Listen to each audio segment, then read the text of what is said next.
warahmatullahi wabarakatuh. Salam sejahtera bagi kita semua. Perkenalkan, saya Sri Marlinda dari kelas 1C Prodi Pendidikan Matematika. Di sini saya akan membahas 20 soal logika matematika dan himpunan. Baik, langsung saja pada soal yang pertama mengenai validalitas argumen. Di sini, verifikasi argumen berikut valid atau tidak. Di mana P jika P maka Q, jika Q maka R, P konklusinya adalah R.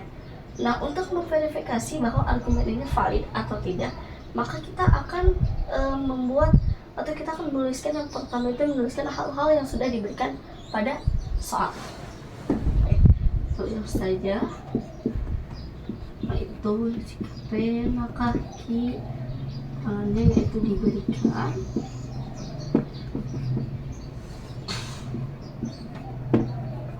Maka R juga diberikan. Ketiga itu ada P juga diberikan. Nah, ketika kita sudah menulis hal-hal yang sudah diberikan, maka kita lihat tahapan mana yang bisa membuat kita menuju konklusi ini. Coba kita lihat pada tahapan di sini, kita lihat pada 1 dan 3. Pada 1 dan 3 kita bisa menggunakan bentuk validalitas argumen yaitu modus ponen, di mana jika P maka Q, P itu konklusinya akan Q. Oke. 4. Yang keempat itu Q, tulis 1 dan 3 menggunakan modus ponen.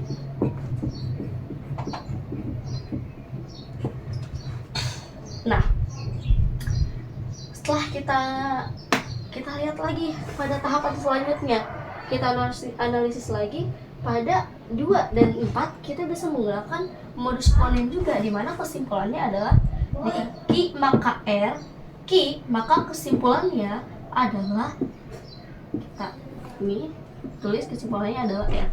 Otomatis 2 sama 4 itu kita menggunakan modus ponen juga.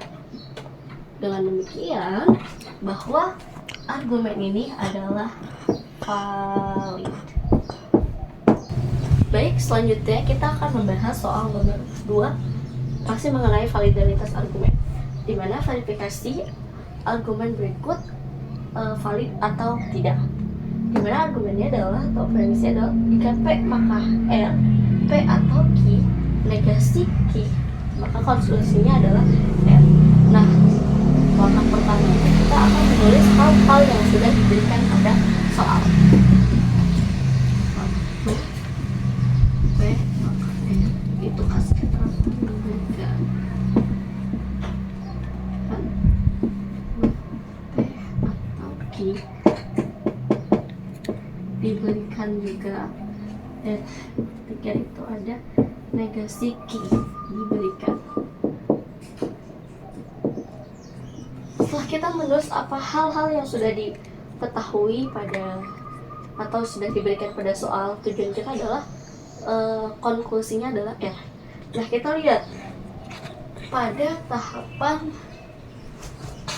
2 dan 3 kita bisa menggunakan eliminasi kemungkinan, di mana P atau Q negasi Q maka kesimpulannya adalah P. Coba ya,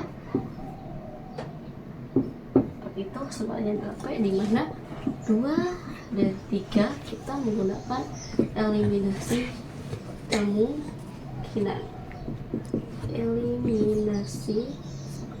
kemungkinan.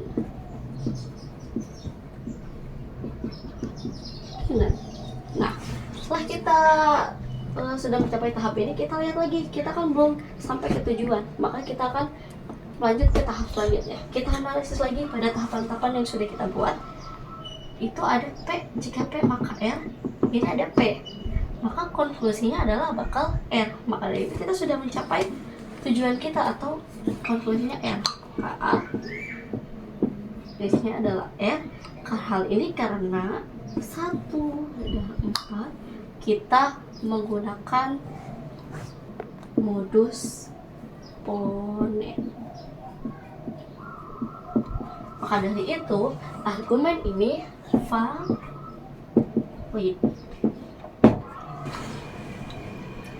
Baik, untuk selanjutnya kita akan membahas soal nomor 3, masih mengenai prinsip spesifikasi dan generalisasi. Nah, di sini soalnya adalah untuk setiap x elemen bilangan U, jika Px maka Qx. Untuk setiap x elemen bilangan universal Qx, maka jika Qx maka Rx. Nah, konklusinya adalah tujuan kita adalah untuk membuktikan bahwa untuk setiap x elemen bilangan universal jika Px maka Rx.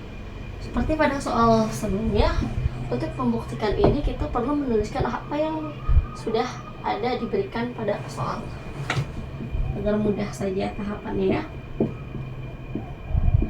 Elemen bilangan universal Px maka Qx, dan untuk setiap x elemen bilangan universal jika Qx maka Rx. Kasih keterangan diberikan, di sini juga diberikan. Nah, karena kita sudah identifikasi menulis hal-hal yang sudah diberikan pada soal, maka kita lihat tidak seperti soal sebelumnya yang sudah ada untuk kita spesifikasikan agar kita mudah untuk memverifikasinya.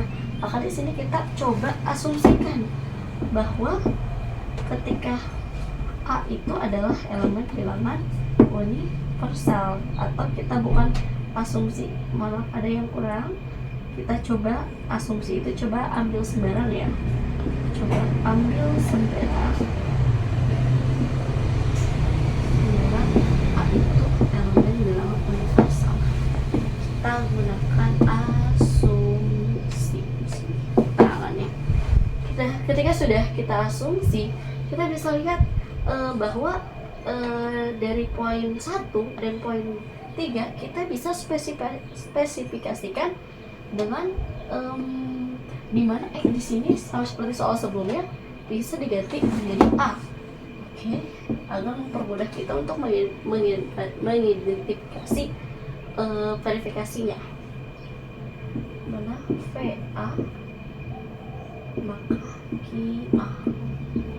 Sini berarti terangannya 1 dan 3 kita menggunakan prinsip spesifikasi. Setelah sudah, perlakuan yang sama dilakukan pada 2 sama 3, sama saja ya. Berarti QA RA. Sini 2 dan 3 kita menggunakan spesifikasi. Nah, kita mengikuti tahapan-tahapan ini, kita akan melihat lagi dari jika PA maka poin 4 dan 5, jika PA maka QA, jika QA maka RA. Kita bisa menggunakan salah satu bentuk validasi argumen, yaitu dengan menggunakan silogisme, di mana konklusinya itu bakal jika PA maka QA, QA jika QA maka RA. Konklusinya adalah jika PA maka RA, PA maka RA.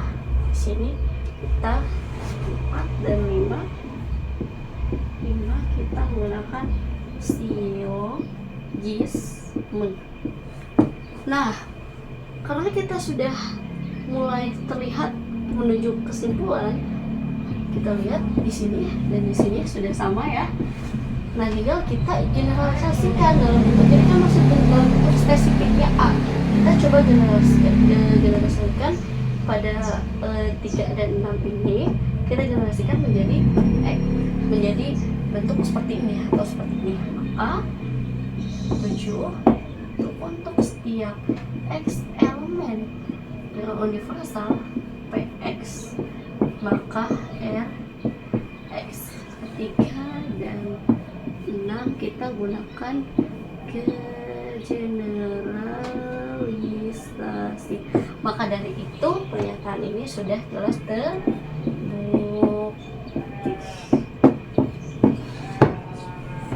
Baik, selanjutnya kita akan membahas soal nomor 4, yaitu untuk setiap X elemen bilangan universal, jika Px maka Qx. Untuk setiap X elemen bilangan universal, jika Qx maka Rx. Nah, konklusinya adalah untuk setiap X elemen bilangan universal, jika Px maka Rx. Baik, untuk membuktikannya, kita akan menuliskan hal-hal yang sudah diberikan pada soal.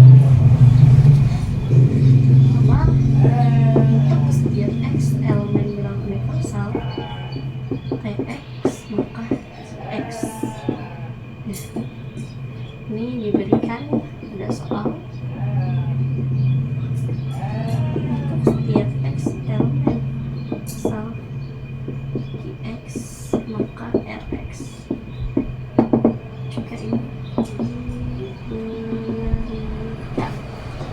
Nah, karena kita sudah menulis hal-hal yang diberikan, tidak seperti soal sebelumnya yang sudah bisa kita spesifikasikan dan menemukan konklusinya.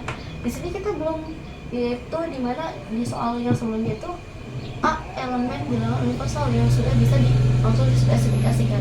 Nah, karena di sini belum ada, kita coba untuk asumsi bahwa ambil sembarang ketika A itu adalah elemen bilangan universal. Di sini adalah asumsi. Nah, ketika kita mengasumsikan ini, maka kita akan bisa memspesifikasikan agar mudah kita mendapatkan suatu kesimpulan juga. Karena kita lihat pada saat soal 3, kita bisa menggantikan seperti soal sebelumnya, X itu menjadi A maka A itu kita menggunakan 1 dan 3 menggunakan spesifikasi. Dan yang kelima juga diperlakukan hal yang sama pada QA maka RA kita menggunakan 2 dan 3 itu menggunakan spesifikasi juga.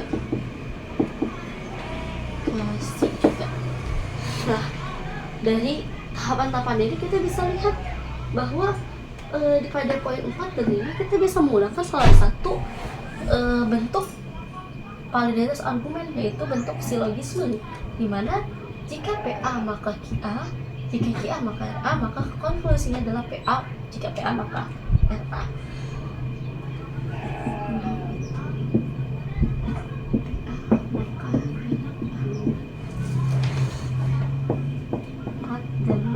Kita menggunakan silogisme.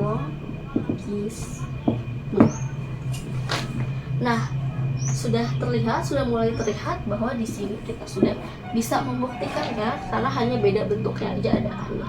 Maka dari itu kita bisa mengeneralisasikan jadi bentuk umum menjadi untuk setiap. Maka dari itu untuk setiap X elemen bilangan universal itu kita Px maka Rx. Jadi kita 3 dan 6 itu kita generalisasikan.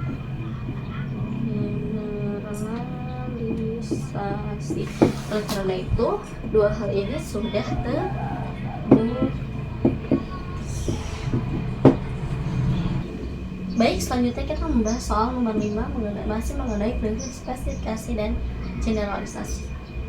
Nah, pada soal itu untuk setiap X elemen bilangan universal, Px untuk X elemen bilangan universal Qx, dan konklusinya adalah untuk setiap X elemen bilangan universal Px dan Qx.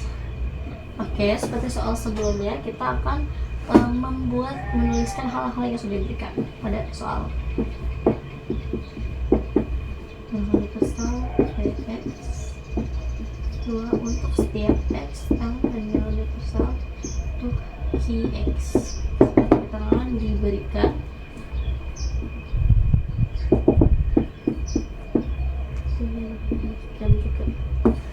Nah, karena kita sudah menulis hal ini, sama seperti soal sebelumnya, kita akan menggunakan asumsi biar untuk menspesifikasi juga agar lebih mudah untuk membuktikannya. Yang ketiga itu kita ambil sembarang barang di mana A itu elemen bilangan universal. Kita menggunakan asumsi.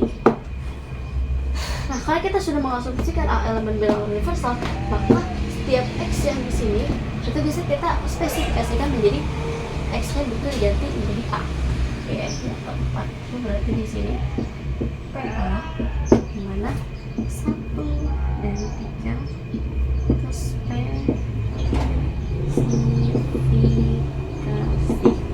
Yang kelima juga A 2 sama 3 ya, dia spesifikasi. Nah, kita lihat pada tahapan 4 dan 5, karena tujuan kita itu ada kata dan di sini, maka kita akan menggunakan salah satu bentuk validitas argumen, yaitu obtaining n. Nah, maka dari itu yang keenam itu kita coba ketika PA dan PA QA itu di obtaining n, maka PA dan QA. Maka dari itu 4 dan 5 kita kasih keterangan obtaining n.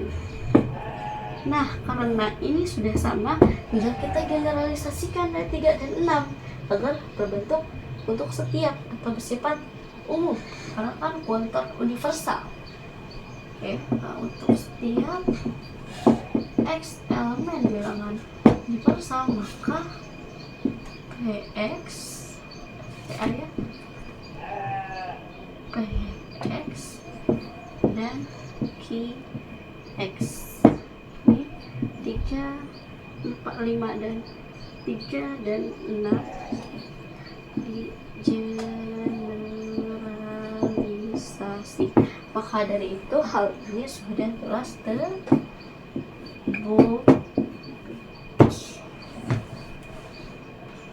Baik, kita lanjut pada soal nomor 6, yaitu mengenai pembuktian. Di sini soalnya adalah buktikan ada bilangan bulat Y yang membenahi Y pangkat 2 min 5Y ditambah 6 sama dengan 0. Nah, kita akan membuktikan bahwa ada bilangan bulat Y yang memenuhi bahwa ketika persamaan itu Y pangkat 2 min 5Y ditambah 6 sama dengan 0. Baik, kita akan tulis buktinya. Nah, untuk menulis buktinya, kita akan memerlukan bahwa untuk kita mencari sama dengan 0 itu kita harus mencari nilai Y itu berapa. Karena sini ada. Nah, kita mencari nilai Y. Nilai Y. Tuh. Misal kita Y kuadrat min 5Y tambah 6 sama dengan 0. Nah, dari sini kita ketahui bahwa bentuk ini itu adalah bentuk persamaan kuadrat. Nah, kita bisa membuat memecahnya gitu kan. Di sini Y, dimana ketika dikalikan hasilnya adalah 6 dan ketika dijumlahkan hasilnya min 5, maka terdapat bahwa Y min 3 dan min 2, karena min 3 dikali 2 6 dan 3 ditambah min 2 min 5. Maka dari itu kita dapat menemukan bahwa Y-nya itu sama dengan 3 atau Y-nya itu sama dengan 2. Nah, dari salah satu hal di sini kita udah ketemu nih nilai Y-nya itu segini. Nah, kita coba pilih Y sama dengan 2. Kalau misalnya kita substitusikan pada bentuk yang ini, apakah benar ketika Y-nya kita ganti menjadi 2 itu hasilnya bakal sama dengan 0? Coba kita pilih Y sama dengan 2, otomatis Y pangkat 2 min 5Y ditambah 6 sama dengan 0. Kita ganti 2 pangkat 2, ini setiap Y kita ganti, dikurangi 5. Supaya rapi, 2 dikurangi 5 dikali 2 ditambah 6 sama dengan 0. 2 pangkat 2 4 dikurangi 5 min 5 kali 2 min 10 tambah 6. Makanya 4 dikurangi 10 min 6 tambah 6, maka sama dengan min 6 ditambah 6 sama dengan 0. Maka dengan demikian terbukti bahwa ada nilai bilangan bulat Y yang memenuhi Y pangkat 2 min 5 Y ditambah 6 itu harus sama dengan 0, yaitu di Y sama dengan 2. Baik, kita lanjut pada soal nomor 7, yaitu buktikan ada himpunan A dan B sedemikian sehingga A tidak sama dengan A gabungan B dikurangi B. Maka untuk membuktikan ini bahwa ada himpunan A dan B nya, maka kita akan memisalkan. Kita tulis buktinya dulu. Kita misalkan setelah itu himpunan A itu terdiri dari 1, 2, 3 dan B itu terdiri dari 2, 3, dan 4. Nah, maka ketika himpunan A dan B digabungkan, ketika A gabung di B, maka anggotanya 1, 2, 3, 4. Hal anggota yang sama tidak usah cukup ditulis satu kali saja ya. Nah, ketika kita sudah menggabungkan di sini perintahnya juga kita harus dikurangi B. Coba ketika kita A gabung B dikurangi B, ketika ini dikurangi ini berapa? Kita lihat bahwa ketika hal yang ada di B itu dan ada di A gabung B itu ada angka 2, 3, 4, 2, 3, 4 dan yang tersisa adalah 1. Ini 1. Nah, otomatis kita lihat di sini apakah A dan B itu himpunan A dan A kurang gabung B kurang B itu sama atau beda. Coba kita lihat di sini. Dari segi kardinalitas A dan A gabung B dikurangi B itu sudah berbeda. Di sini kardinalitas ada 3, di sini hanya ada 1. Maka dari itu sehingga A tidak sama dengan A gabung B dikurangi B. Nah, karena terbukti bahwa ada himpunan A dari himpunan A dan B itu yang menyebabkan sehingga A tidak sama dengan A gabung B dikurangi B.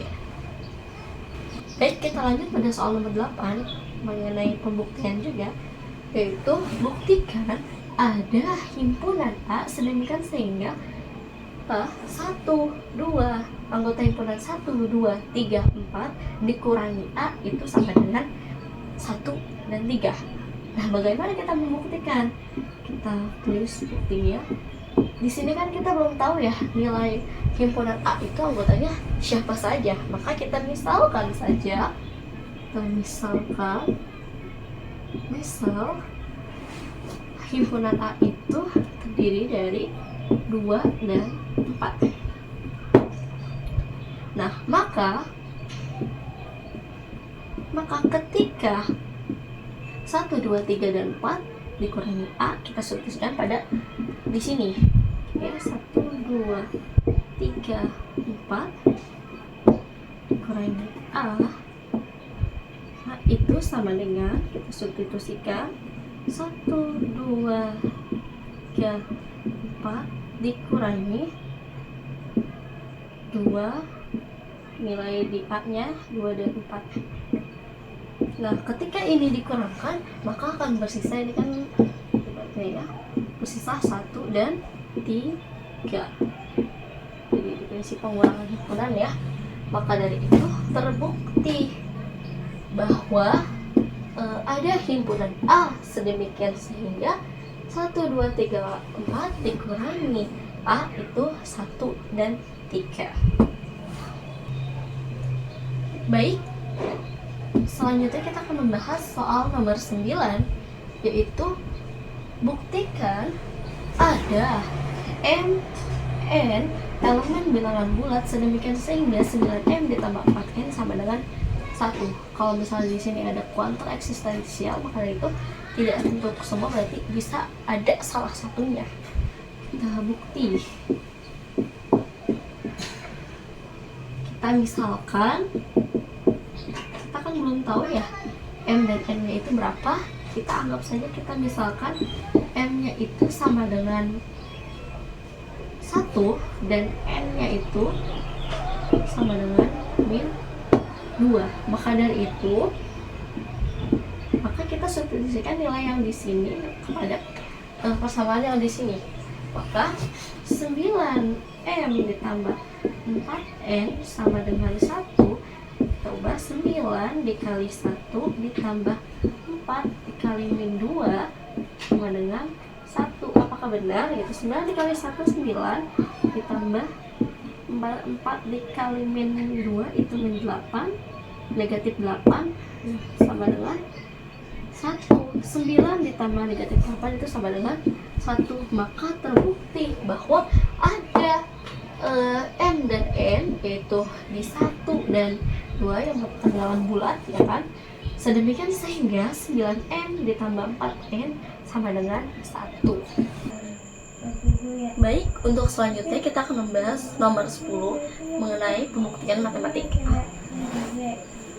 Nah, pada soal di sini, buktikan bahwa untuk setiap bilangan real X berlaku X pangkat 2, 2X ditambah 2 lebih dari 0.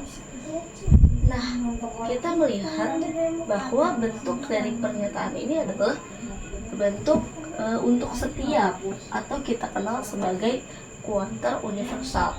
Nah, untuk membuktikan dari soal ini, maka kita akan membuktikan dalam konsep kuantum universal atau dengan ambil sembarang.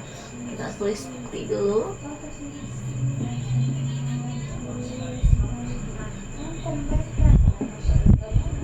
Tambah, kita misalkan ambil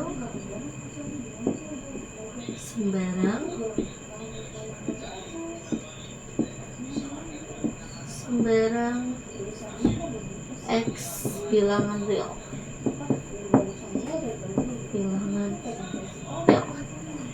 Sebelum kita lanjut ke tahap selanjutnya, kita sudah tahu bahwa ketika X pangkat 2 itu lebih dari sama dengan 0.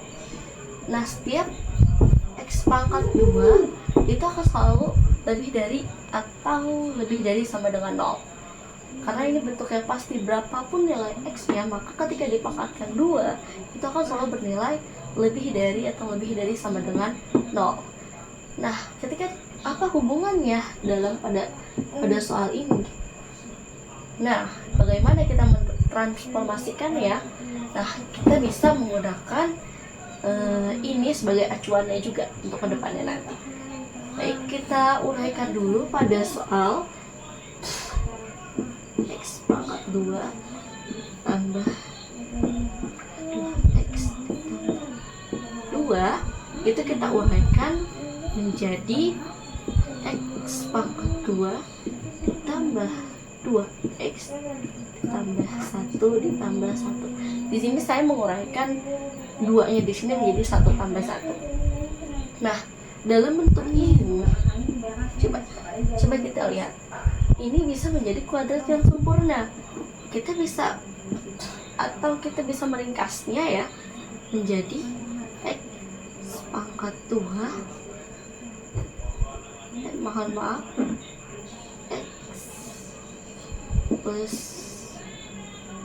X plus 1 pangkat 2 ditambah 1. Nah, ketika kita uraikan X plus 1 pangkat 2 ini, maka hasilnya akan yang seperti yang di atas, kuadrat yang sempurna berarti ya. Nah, ketika kita sudah menyempurnakan kuadrat ini, kita lihat, kita acukan pada pernyataan ini. Setiap X pangkat 2 itu lebih dari sama dengan 0. kita acuannya pada ini. Nah, berarti nilai pada pangkat 2 di sini otomatis akan selalu lebih dari 0. Berarti ini X minus 1 itu akan lebih dari 0, akan selalu lebih dari 0. Di sini kita bisa tambah 1 atau batas paling kecilnya itu adalah 1. Dari 1. Nah, maka dari itu kita sudah mengacukan pada ini, berarti X pangkat 2 ditambah 2X ditambah 2 itu lebih dari 0 itu terbukti.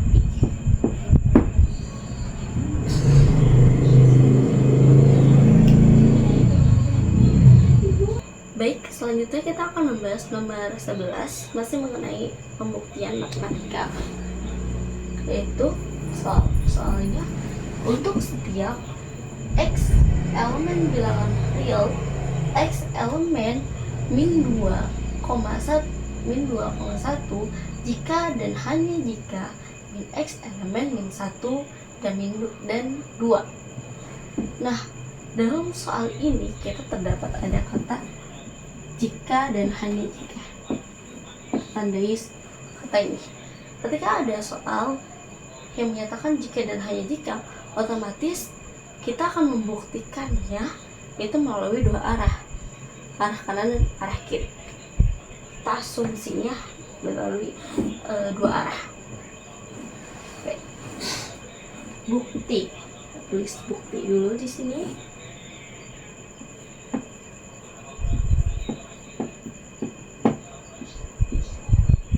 Kita akan membuktikan dua arah kan. Oke. Kan dibuktikan mana arah kanan jika X elemen min 2,1 makanya yang bawah sini min X elemen min 1,2. Nah, kita sudah membuat akan dibuktikan arah kanan, kita buat arah kiri. Jadi arah kiri, jika min X elemen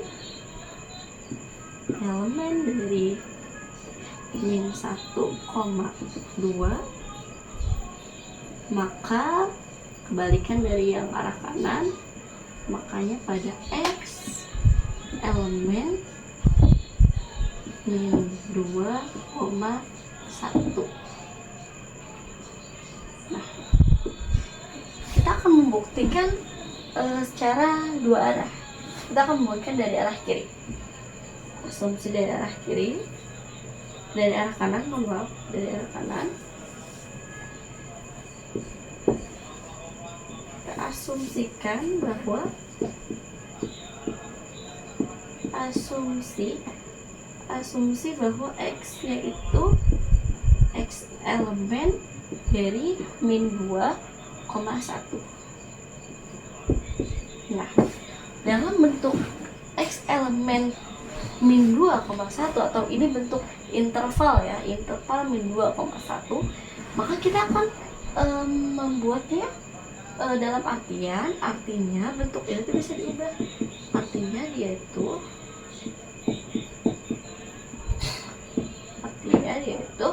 min 2, interval kita buat dalam bentuk interval min 2 yang dari X kurang dari min 2 dan X kurang dari sama dengan 1. Nah, karena tujuan kita pada min X di sini kita tandai pada min X di sini, maka dari itu interval ini coba kita kalikan min 1. Semua yang bagian dari interval ini kita kalikan dengan min 1. Otomatis min 2 kali min 1, 2. Karena kita dikalikan dengan minus, maka tanda pertidaksamaan di sini akan berubah. menjadi dari kecil menjadi lebih dari X. Mohon maaf, X dikali min 1 otomatis min X, dan ini juga berubah tanda ketidaksamaannya, min 1 kali min 1 min 1. Dengan kata lain, ini kita sudah bisa terbukti bahwa X itu, bahwa kita sudah jelas terbukti dari sini bahwa min X elemen dari min 1, karena ini tandanya kurung bukanya seperti ini ya, otomatis tadi ini ada sama dengan yang, maka dari sini juga ada sama dengan yang kita tandai dengan ini interval dari min 1 sampai ke 2. Sama kan dengan makanya sama dengan ini ya. Selanjutnya kita akan mengasumsikan, membuktikan melalui di arah kiri. Kita buktikan asumsi pada arah kiri. Kita membuktikan ada dua arah ya. Asumsi bahwa min X, kita lihat asumsi bahwa min X elemen dari interval min 1 sampai dengan 2. Nah, karena tujuan kita itu tadi, karena tadi kan yang di awal di arah kanan itu tujuannya adalah minus, sedangkan yang di arah kirinya kita min atau positif, nah, bukan minus tapi negatif, tadi ini positif. Maka dari itu kita akan mengkalikan ini supaya menjadi X, itu supaya positif ya guys. Kita tulis dulu nih interval ini kita dalam bentuk, untuk interval yang bentuk lain ya. Artinya ini kan bentuk ini tuh artinya itu X kalau ada nih, artinya maaf min 1 jadi sama dengan X dari, karena kan ada ini ya, tadi sudah jelaskan bahwa kalau misalnya tanda kurungnya agak persegi seperti ini, itu bentukan perjelasannya seperti ini atau seperti ini juga bisa ya. Nah, kalau kita sudah ubah bentuknya, kita akan merubahnya. Tujuan kita pada di sini ya, tujuan kita adalah untuk merubah dari X ini, mohon maaf ini tidak ditambahkan minnya, min X di sini atau negatif X di sini menjadi positif. Maka kita akan mengkalikannya dengan min 1 kembali, dan akan negatif dikali negatif kita bakal hasilnya positif. Oke, semua angka di sini dikalikan dengan negatif 1. Negatif 1 dikali negatif 1, 1. Ini kita berubah arah ya. Jadi ini tidak samaannya berubah karena dikalikan dengan negatif atau dirubah. Ini min X dikali min 1 itu X, berubah kembali 2. 2 dikali min 1 min 2. Nah, kalau kita sudah menemukan bentuk seperti ini, kita bisa merubahnya menjadi bentuk awal tadi. Dengan kata lain, di sini X itu elemen dari interval, mohon maaf, interval 1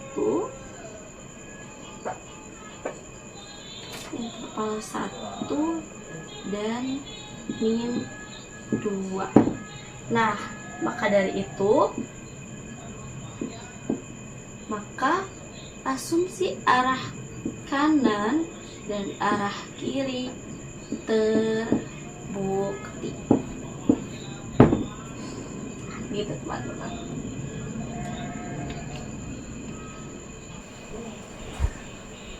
Baik, selanjutnya kita akan membuktikan nomor 12, yaitu buktikan A cross bilangan universal komplement sama dengan A cross A komplement cross bilangan universal. Nah, dari pernyataan ini kita dapat membuktikan, akan dibuktikan secara dua arah. yaitu seperti yang sebelumnya membuktikan dua arah. Nah, tulis di sini akan dibuktikan secara dua arah ya, dua kali. Yang pertama itu di mana A cross universal complement bagian dari atau subset dari A complement cross bilangan universal. Yang kedua itu A complement cross universal subset dari A cross universal complement. Nah, kalau kita mempunyai dua hal yang akan kita buktikan satu persatu. Kita buktikan nomor satu, di mana A cross universal complement subset dari A complement bilangan universal. Nah, untuk membuktikannya kita akan mengambil sembarang. Misal kita ambil sembarang ya. Buktikan ya. Ambil sembarang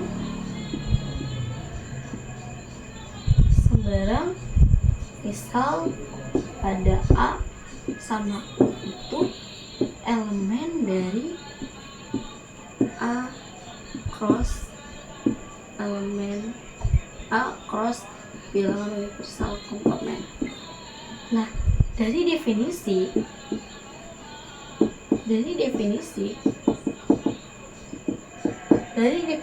kalau misalnya A cross bilangan universal complement, kalau komplement berarti bukan dari elemen itu, berarti ini bukan ya, berarti dapat ditulis dari definisi itu A cross U itu bukan elemen dari A cross bilangan universal. Berarti ini bukan, karena ini adalah komplement. Dengan dalam artian berarti artinya di sini artinya bahwa A itu bukan elemen A dan U kecil itu bukan dari elemen bilangan universal. Nah, karena tujuan kita adalah mencari supaya ini tuh bagian dari subset cross yang universal. Sedangkan di sini maaf ini bukan ya, tadi terlewat. Sedangkan di sini bilangan universalnya itu masih berupa komplement. Ini kan kalau dalam artian di sini itu masih U itu masih artinya bilangan universal itu masih komplement. Nah, maka dari itu kita asumsikan bahwa kita buat asumsi bahwa U itu elemen dari bilangan universal. Maka dari itu, dengan kata lain karena A ini bukan dari elemen A, berarti otomatis A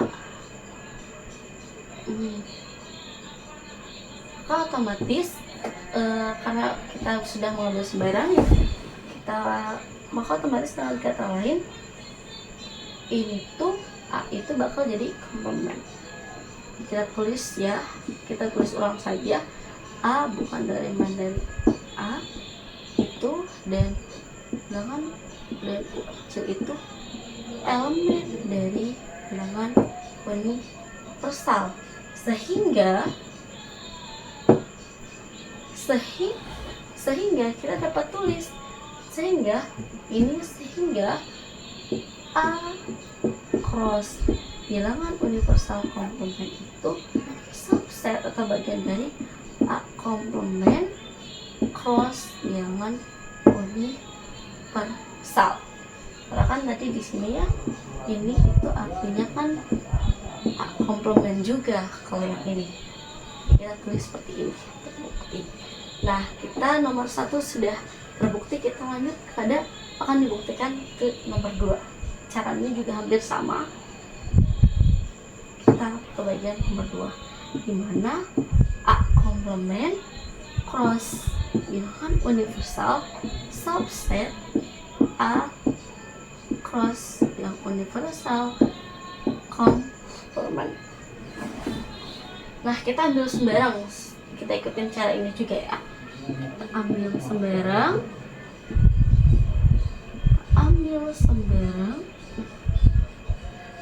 kita ambil sembarang di mana A U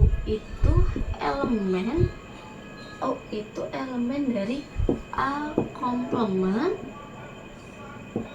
cross bilangan universal. Nah, dari definisi berarti mengatakan definisi itu, dari definisi komplement ini maksudnya ya, otomatis A itu bukan dari, karena komplementnya otomatis karena A ini komplement, jadi A bukan elemen dari A besar, dan U itu elemen dari bilangan universal. Nah, karena kita tahu tujuan kita bahwa di sini tujuan kita itu kedua-duanya adalah komplement, sedangkan di sini salah satunya itu ada yang bukan komplement atau ada yang basic jadi elemen bukan komplement. Maka dari itu kita akan merubah ini dengan cara kita asumsikan kembali. Kita asumsikan kebalikan dari atas. Kita asumsi bahwa U itu bukan elemen dari bilangan universal atau U besar. U itu bilangan universal atau U besar. Maka dengan kata lain itu, atau dalam ini tuh, U itu adalah komplement atau U itu adalah komplement. Nah, sehingga kita dapat dituliskan bahwa A komplement cross yang universal itu subset dari A cross bilangan universal komplement. Karena di sini kan ini tadi artinya sama aja, A komplement ya, sama. Berarti dari 1 dan 2 terbukti.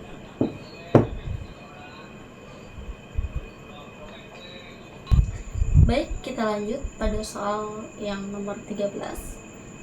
Di sini kita disuruh buktikan jika A himpunan kosong, A sama dengan himpunan kosong, maka A cross B sama dengan himpunan kosong. Kita untuk membuktikan ini, kita mencoba untuk ambil sembarang jikalau A ini punya himpunan, misalnya himpunannya adalah punya himpunan atau punya anggota himpunan, misalnya anggotanya adalah X. Oke, kita tulis ya, bukti. Ambil sembarang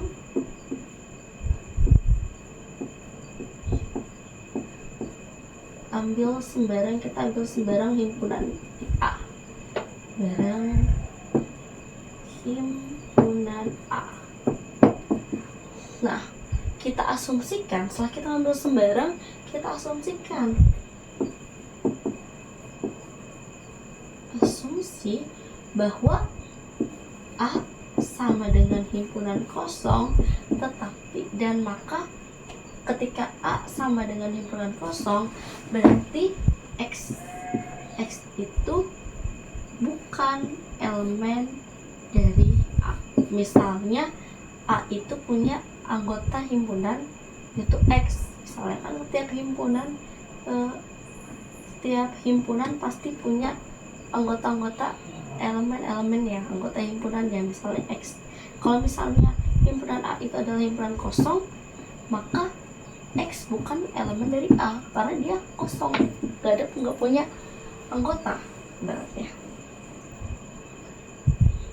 Nah, ketika kita asumsikan, kita perhatikan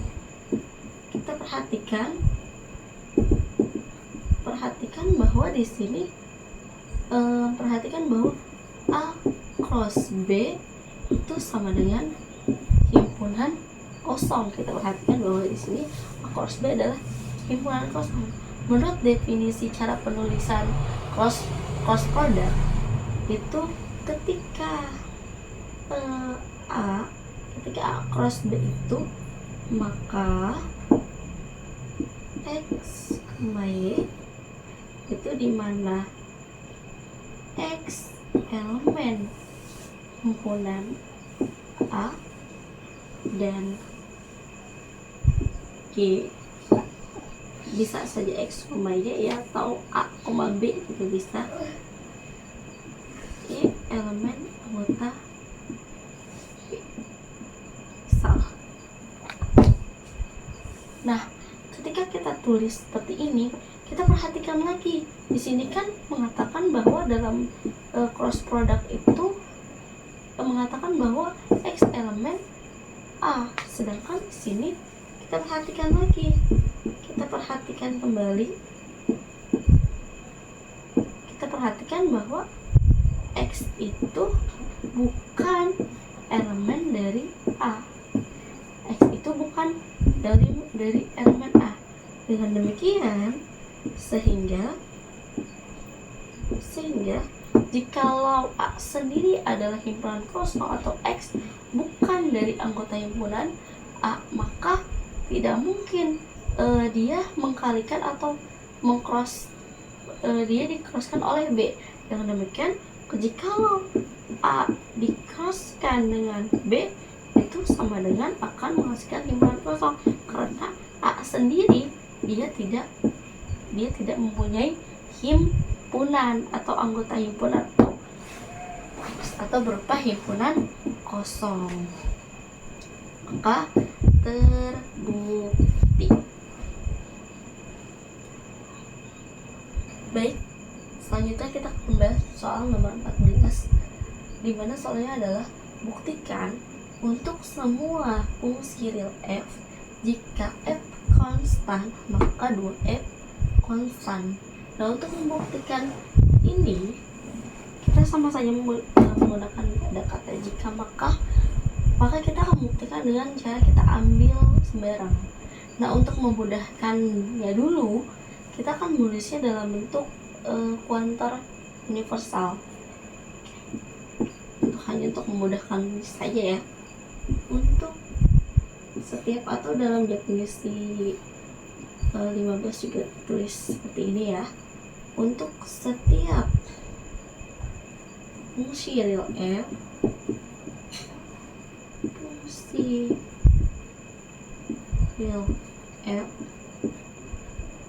jika ada konstanta elemen bilangan real,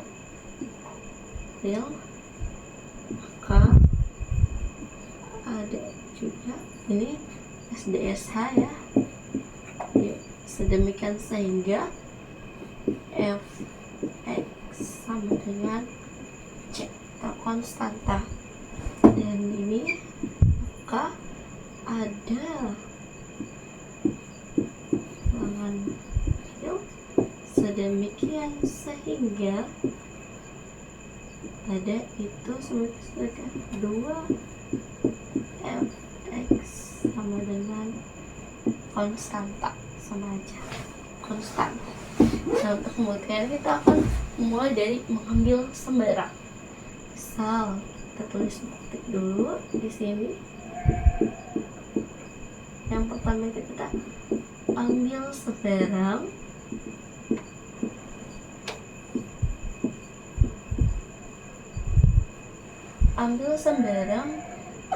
f, fungsi real f, fungsi real F. Kita misalkan, ketika kita ambil sembarang, kita misalkan bahwa F itu adalah fungsi konstan.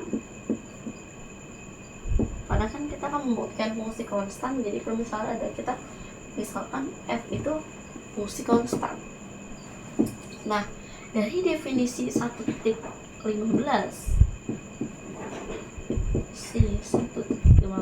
yang kita tahu mengenai tentang fungsi real itu berbunyi itu ada elemen bilangan konstan bilangan real sedemikian sehingga fx sama dengan konstanta. Nah, kita perhatikan bahwa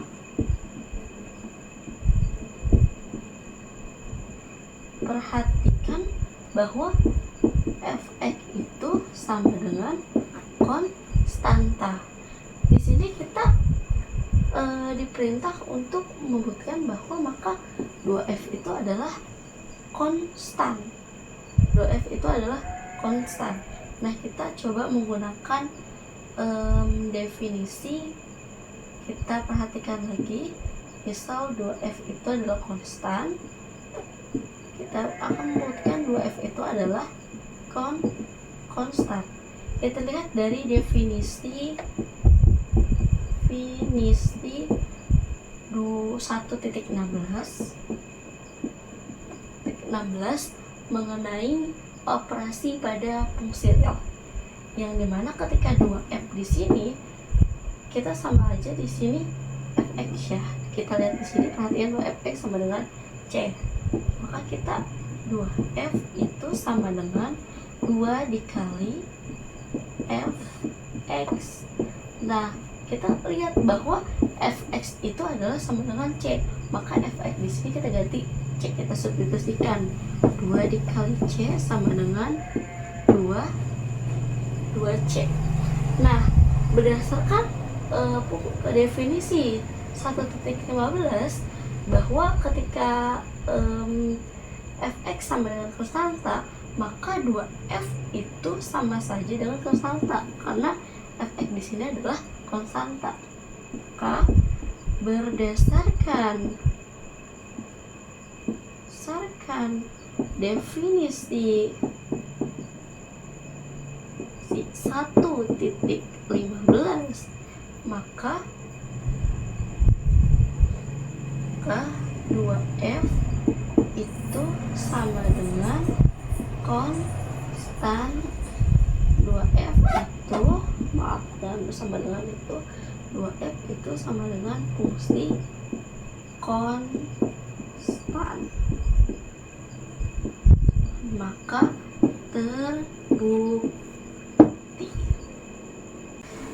Baik, selanjutnya kita akan membahas mengenai soal nomor 15, yaitu buktikan untuk semua fungsi real f jika f konstan maka f pangkat 2 adalah konstan. Kita ubah dulu bentuknya agar kita lebih mudah dalam membuktikannya. Kita ubah dulu.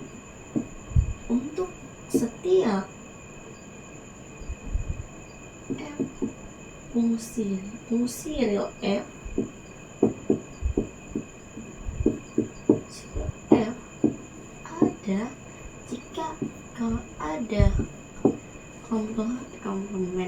jika ada konstanta elemen bilangan real, maka fx itu sama dengan c. Ada juga maka ada c. Kita membuat pangkatnya kita simbolkan sebagai bintang ya. Ada elemen bilangan real, maka f pangkat 2 x sama dengan c pangkat juga. Nah, dalam pembuktian ini sama seperti yang sebelumnya, kita akan mengambil sembarang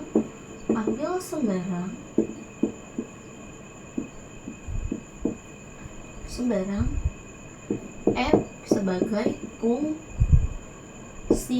real. Nah, setelah kita ambil sebaran, kita misalkan bahwa f itu adalah fungsi konstan, di mana menurut definisi 1.15 tentang fungsi real itu dituliskan ada konstanta dalam elemen bilangan real sedemikian sehingga fx itu sama dengan c. Nah, kita perhatikan bahwa fx itu sama dengan konstanta atau c. Perhatikan bahwa fx itu sama dengan C. Karena tujuan kita adalah membuktikan bahwa f pangkat 2 adalah konstan, maka kita akan mencoba menggunakan operasi pada fungsi real, yaitu pada definisi 1.16. Berdasarkan definisi 1.16, di mana f pangkat 2 itu sama dengan f pangkat 2x atau sama dengan fx dikalikan dengan fx, atau fx itu kan sama dengan c ya, berarti c dikali c sama dengan c pangkat 2. Nah, dengan kata lain itu ada ada konstanta pangkat elemen bilangan real sedemikian sehingga f kuadrat f pangkat 2x sama dengan c kuadrat. Maka di sini terbukti. Maka berdasarkan definisi 1.15 bahwa f pangkat 2 adalah fungsi konstan. Maka ini adalah terbukti.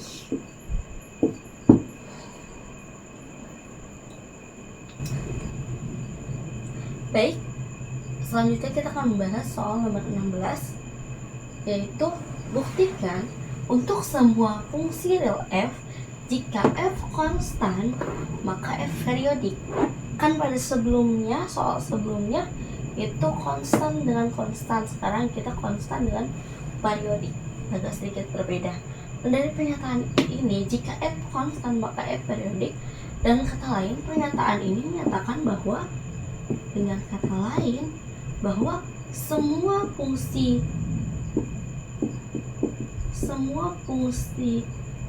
periodik adalah konstan. Periodik adalah konstan.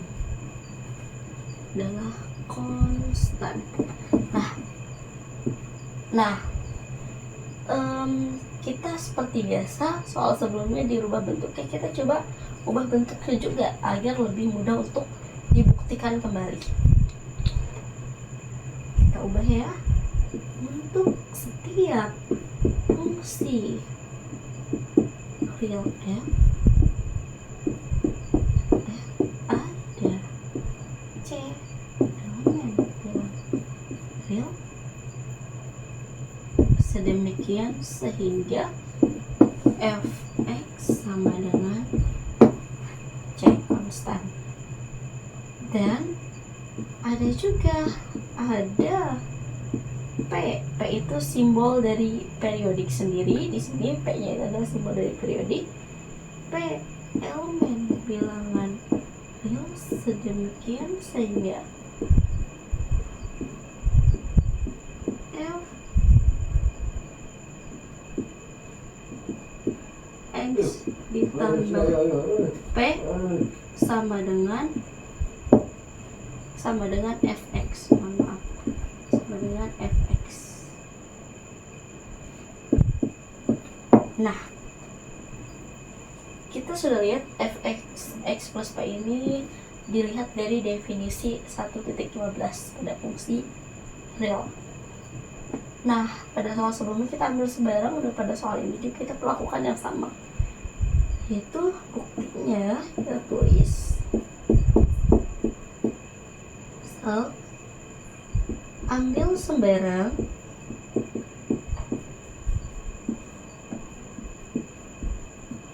ambil sembarang f adalah fungsi real.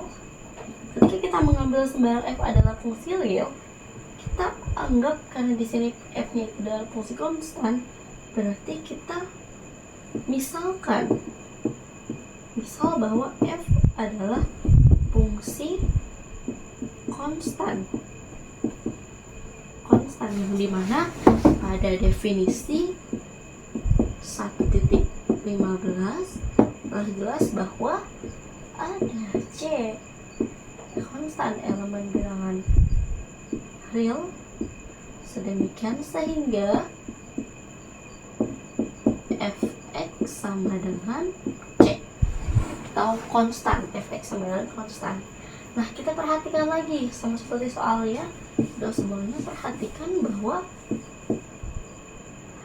bahwa fx itu kan sama dengan fungsi konstan.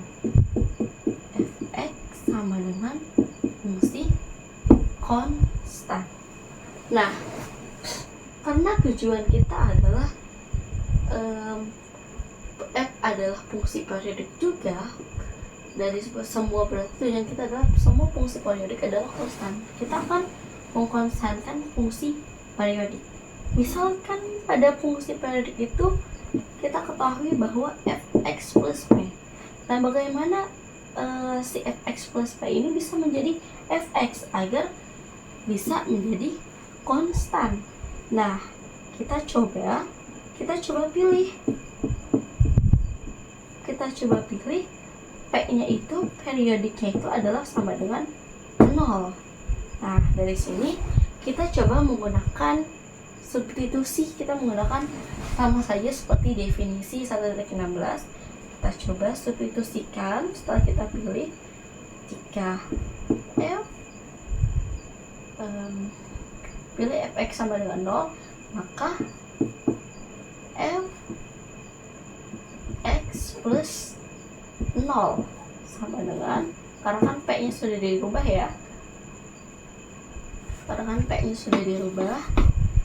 X sama dengan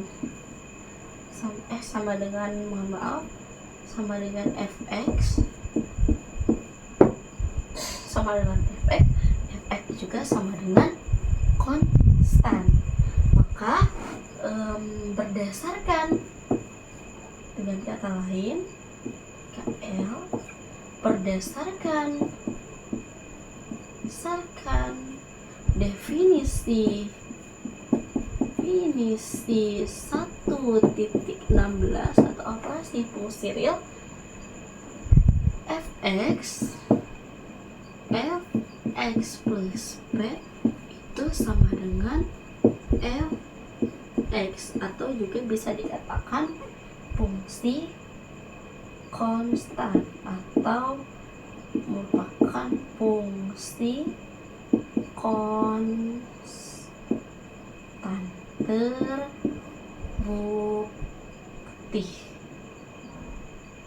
atau bisa dikatakan juga fungsi konstan yang adalah fungsi konstan.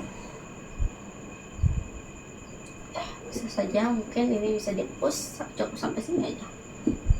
Terbukti.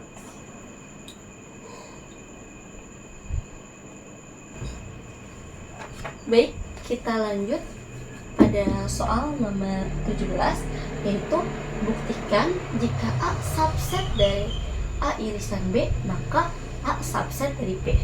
Baik, kita tulis membuktikannya. Kita coba ambil sembarang himpunan A dan B. Kali sih kan ada A sama B aja ya. Kita coba tulis bukti. Tuh, kita pertama ambil sembarang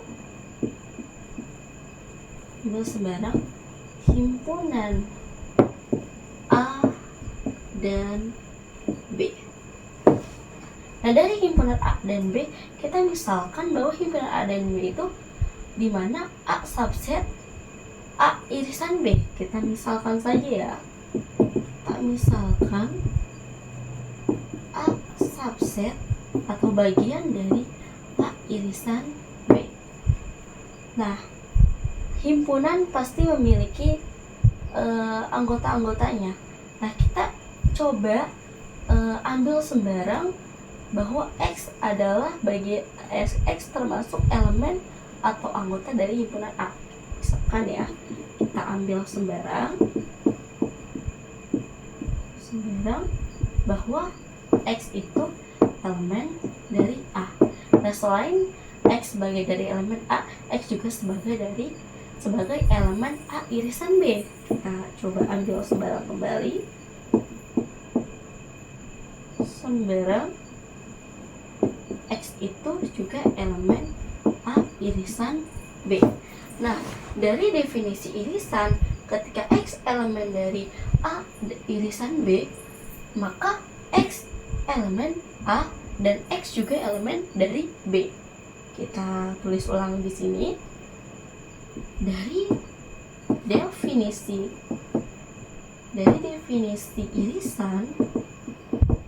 irisan, maka X elemen A dan X elemen dari B juga. Nah, karena si X ini elemen A dan X juga elemen dari B, maka A subset dari B, maka A bagian dari B. Karena X elemen A dan X elemen B, maka A itu subset dari B juga, bagian dari B juga. Maka di sini kita terbukti. Baik, selanjutnya kita akan membahas soal nomor 18, yaitu jika A subset dari B, maka A irisan C subset B irisan C.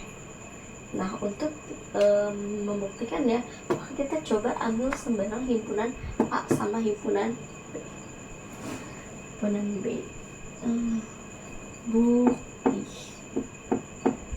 Kita buktinya tahapan pertama. Kita coba ambil sembarang.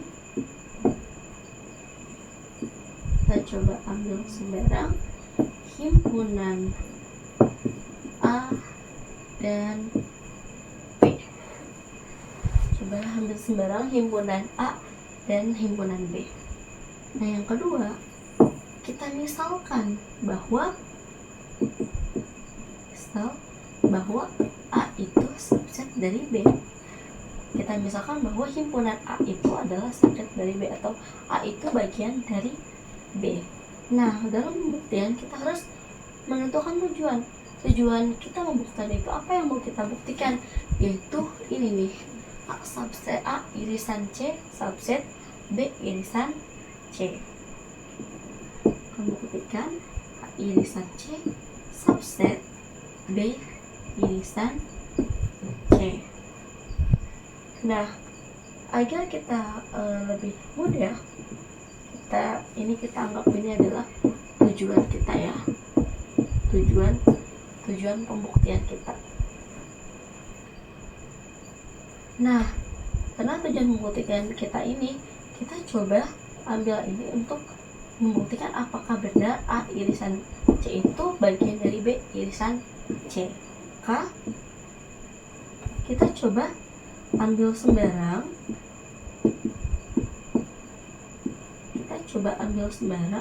Bahwa X itu elemen dari A irisan C. Kita coba karena kan kita akan membuktikan ya himpunan, bahwa X itu anggota dari A dan C. Nah, berdasarkan definisi irisan, ketika X elemen A irisan C, maka X juga elemen A dan X juga elemen dari C. 5. Maka dari def irisan kita temukan bahwa X elemen dari A dan X juga elemen dari C. Nah, karena tujuan kita adalah B ketika A irisan C bagian dari B irisan C, maka kita membutuhkan B di sini agar bisa terbukti. Maka untuk membuktikannya kita coba menggunakan asumsi bahwa A itu subset dari B agar kita bisa menemukan B-nya. Ketika A subset dari B, maka jika X itu elemen dari A, maka X juga elemen dari B. Ini kan subset, bagian dari ketika X elemen A, maka X elemen B itu sama aja X subset dari B, atau X atau A subset dari B, atau A bagian dari B. Nah, ketika kita lihat dari tahapan ke-5 dan ke-6, kita dapatkan bahwa satu persatu kan ini X elemen A itu ada 2 ya di sini ya. Kita coba susun menjadi 2 rangkaian, yaitu ketika X elemen A, jika X elemen A maka X elemen B, X elemen A maka X elemen C. Coba kita tulis ulang. Nomor 8 dan nomor 7, mohon maaf. Dari tahapan 5 dan 6 bahwa jika X elemen A maka X elemen dari B. Kan nomor 8 dari 5 dan 6 juga, jika X elemen B, kita coba ya, mohon maaf tadi kesalahan sebelumnya, jika X elemen dari B, maka X elemen dari C. Kita coba cek saja kan. Nah, karena kita sudah menemukan di sini, kita lihat pada tahapan 9, tahapan ke-8 dan 7, kita coba menggunakan obtaining n di sini, karena kan di sini kita coba ya, sebelumnya jika X elemen A maka X elemen B. Coba kita, mohon maaf ini ada kesalahan juga, tadi sebelumnya benar, jika X elemen A maka X elemen C, karena kan ada 2 ya, 5 dan 6. Nah, ketika ini kan sudah ada 2 ya, kita coba satukan ujungnya ini menjadi obtaining n. Oke, dari 8 dan 7, tahapan 8 dan 7 kita gunakan berdasarkan obtaining n,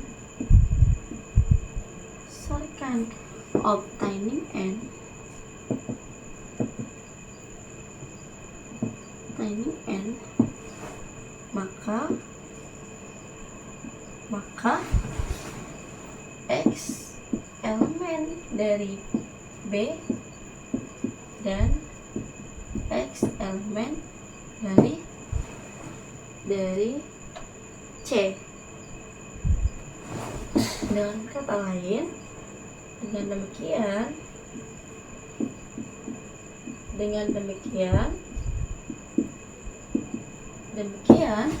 kita kan dari tadi kan kita mencari ini kan, sudah kita ambil sembarang maka terbukti ini.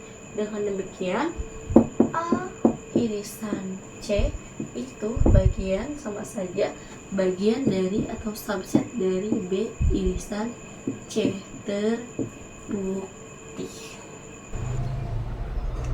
Baik, selanjutnya kita lanjut pada nomor yang terakhir, nomor 20, yaitu buktikan bahwa untuk setiap bilangan real X terdapat bilangan real Y sedemikian sehingga X ditambah Y sama dengan 0. Nah, kita coba ubah bentuk ini dulu ya, menjadi bentuk kuanter agar kita lebih mudah untuk membuktikannya. Saya bentuk setiap X elemen bilangan real itu ada Y elemen bilangan real juga sedemikian sehingga X ditambah Y sama dengan 0. Nah, untuk kita membuktikan ini, kita coba buktikan bahwa X ditambah Y itu sama dengan 0. Kita coba ambil sembarang bilangan real X. Kita coba bilangan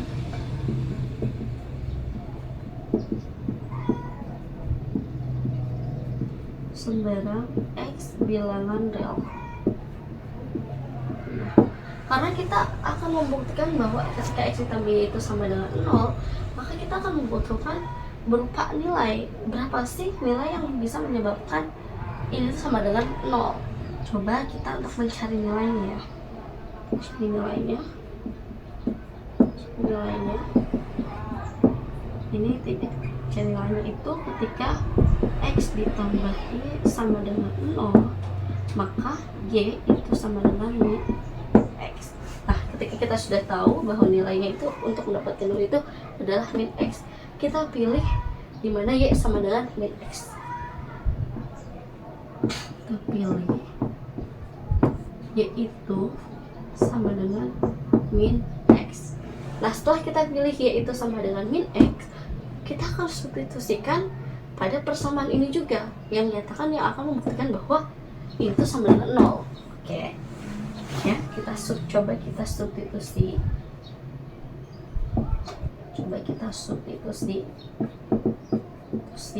Ketika X ditambah Y itu sama dengan X dikurang X ditambah Y nya kita ganti min X ya, X.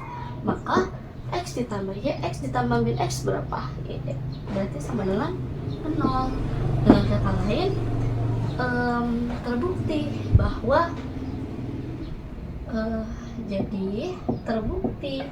bahwa ketika untuk setiap X elemen bilangan real ada Y elemen bilangan real sedemikian sehingga X ditambah Y itu sama dengan 0. Berarti ini adalah terbukti.